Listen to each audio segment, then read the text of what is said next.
Assalamualaikum and very good morning. Hello, Dr. Zala here. Okay, apa khabar semua? Okay, saya hari ni nak bercerita tentang, nak bagi satu tips ya, macam mana kita nak makan Shirutto ni. Okay, sebelum saya nak tunjuk macam mana nak makan Shirutto, izinkan saya share apa itu Shirutto. Mungkin anda tertanya-tanya kan, apakah makanan berfungsi yang viral itu, iaitu Shirutto. Okay, Shirutto ini adalah berdasarkan satu kajian yang menang Nobel Prize. Bukan senang berjuta-juta kajian ada, tapi yang menang Nobel Prize tu itu yang mahal. 2011 3 orang saintis telah menang Nobel Prize kerana kajian mereka menunjukkan satu bahan namanya IPPA1 boleh improve imun dengan cara mengaktifkan makrofaj.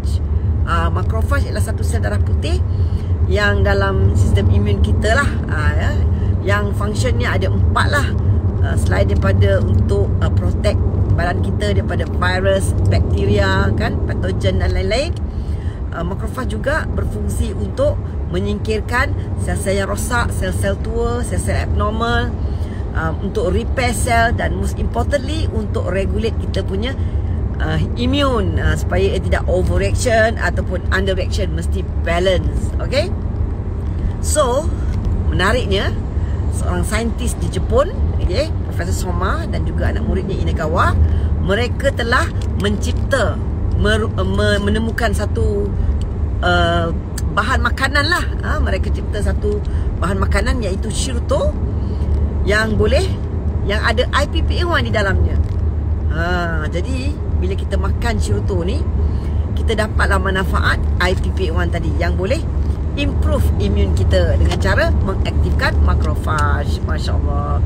Kenapa saya ambil Shirutto ni? Sebenarnya saya ni ada asma. Doktor diagnose ketika masa tu umur saya 40 lah, tapi tak adalah kena.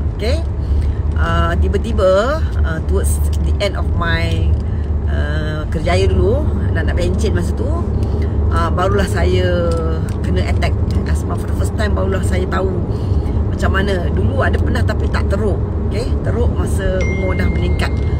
Salah satu puncanya because of aging jugalah. Bila kita aging, kita punya makrofaj tu jadi tak aktif, because of faktor umur. Dia selain pada faktor umur, dia bergantung juga kepada temperature. Kadang-kadang kita penat sangat, panas sangat tak boleh, sejuk sangat tak boleh, ada kan macam tu. Jadi bila saya baca kan, rupanya asma, penyakit-penyakit yang berkaitan dengan imun ni adalah berpunca daripada badan kita sendirilah, imun kita yang lawan kita balik. So satu cara nak balancekan balik kita punya imun tu ialah dengan ambil Shirutto. So hari ni saya nak tunjuk macam mana nak makan Shirutto ni. What is the best way? Mula-mula kita koyakkan. Dia senang je nak koyak. Lepas tu kita dalam ni ada serbuk, dan kita tuang aja dalam mulut. The best way untuk makan Shirutto, saya bertemu dengan Profesor Soma. Saya tanya dia, macam mana the best way to makan Shirutto? Dia kata makanlah, terus koyak masuk dalam mulut, dan the best dia kata sebelum tidur. So saya nak makan sebab saya hari tu kan ada wheezing sikit. Saya ambil macam ni lah. Bismillahirrahmanirrahim.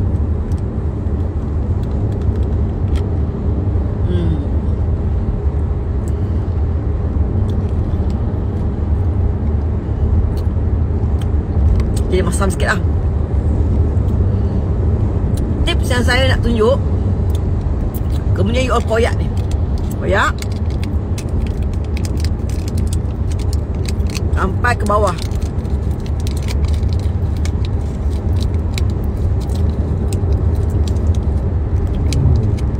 You akan nampak banyak lagi tau. Banyak lagi kat tepi-tepi ujung tu.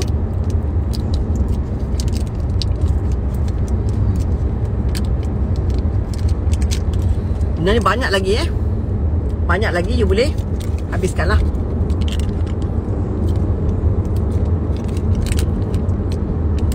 Habiskan. Sayang kan? Banyak lagi rupanya. Saya belajar ni pun daripada kawan juga.